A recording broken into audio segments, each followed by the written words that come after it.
was weeks that went by that I couldn't go back and even think, was there a night or a day I didn't even have a drink? And it was never one or two.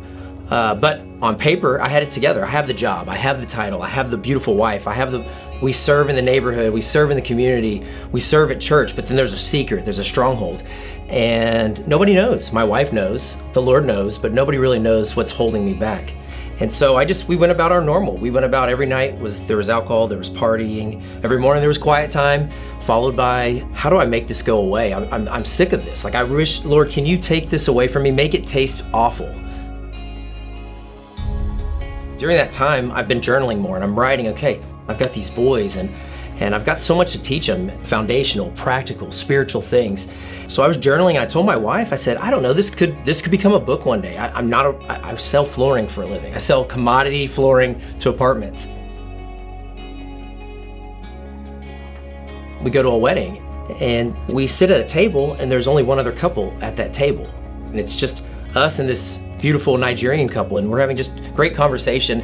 And we get towards the end and she looks at me and she goes, "You're gonna write a book one day. It's gonna influence the kingdom." And I look at my wife and she looks at me, and literally they got up and left. And then that kind of started my journey to turning that journaling into actually writing. I'd love to say I went home that day and just hammered through it and have this beautiful story, but again, 1 foot in the world, 1 foot all in for Christ, drinking every night. I was very disobedient. I have an employee of mine who's named Antoine, and he knows about my journey from journaling to writing, and he said, "Kevin, what is holding you back from walking in your purpose?" And I said, "Antoine, it's alcohol." And I finally emailed a buddy and said, "I would like for you to track my drinking all month." It was eye-opening, seeing that on paper, and that's when my brother-in-law had told me about Regen, and I knew about Regen. Regen was a place where his marriage was saved, where his strongholds and darkness was brought to the light, and freedom was given to him. I went to Regen and walked in and just laid it before the Lord and said, I can't do this on my own. I admitted, that's step one, I admitted. That was the hardest thing for me, for pride and ego, but that was what was holding me back from walking in my purpose. I was 40 years old, so there's 40 years of me wandering, and I finally surrendered the stronghold that's holding me back from living my purpose.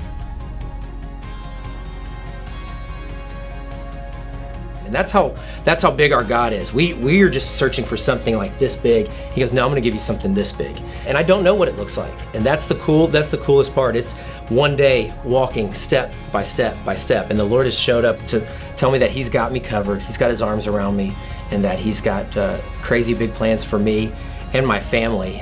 And that's what's so cool about it.